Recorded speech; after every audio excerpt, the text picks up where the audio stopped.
Today, myself, Florencio Rodriguez, and my classmate, Jessica Siles, will be talking about the photography and history of Margaret Bourke-White.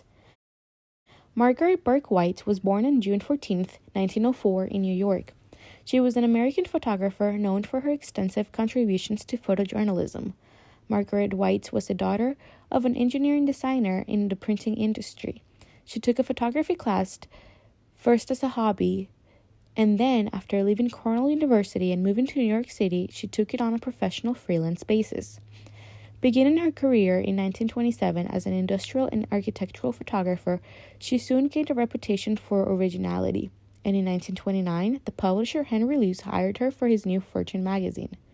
In 1930, Fortune sent Bourke-White to photograph the Krupp Iron Works in Germany, and she continued on her own to photograph the first five-year plan in the Soviet Union. Working directly with the U.S. Armed Forces, Bourke-White covered World War II for Life magazine. While crossing the Atlantic to North Africa, her transport ship was torpedoed and sunk, but Bourke-White survived. Her photographs of the inmates of the concentration camps and of the corpses in the gas chambers stunned the world. After World War II, Bourke-White traveled to India to photograph and record the mass migration caused by the division of the Indian subcontinent into Hindu India and Muslim Pakistan. During the Korean War, she worked as a war correspondent and traveled with South Korean troops. Striking with Parkinson's disease in 1952, she retired from Life magazine in 1969 and passed away in 1971 at age 67. Bourke-White was very important to photojournalism because she held numerous firsts in her professional life. She was the first foreign photographer allowed to take pictures of the Soviet industry. She became one of the first four staff photographers for Life magazine when it began publication in 1936. And her series of photographs of Montana's Fort Pitt Dam was featured on the cover and used in the feature story of the first issue. And she was the first woman allowed to work in combat zones in World War II.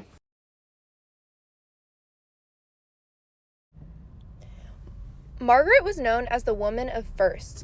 She made many strides in the photojournalism industry, specifically for other female photographers, like my partner mentioned. She's also known especially for her work with Life magazine. She was the first female staff photographer for Life magazine and took its first cover photo. She worked there for 25 years. She was also nicknamed Maggie the Indestructible because she was known by her colleagues for all of the different tricky and dangerous situations that she was in.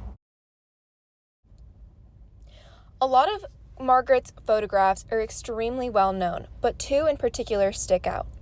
On the left includes one of her photos from her coverage of the Buchenwald concentration camp, which invoked a lot of public outrage and was extremely difficult for her to photograph. On the right is a very famous picture of Gandhi, who she also photographed for quite a bit of time. Behind this photo, she actually had to convince the people around her to let her use 3 bulbs, as the 2 conditions going into it was that she couldn't speak to him or use any artificial light. Here are some other photographs from Margaret's collection. She was also well known for going across seas for her photos, and she used a lot of repetition and interesting angles.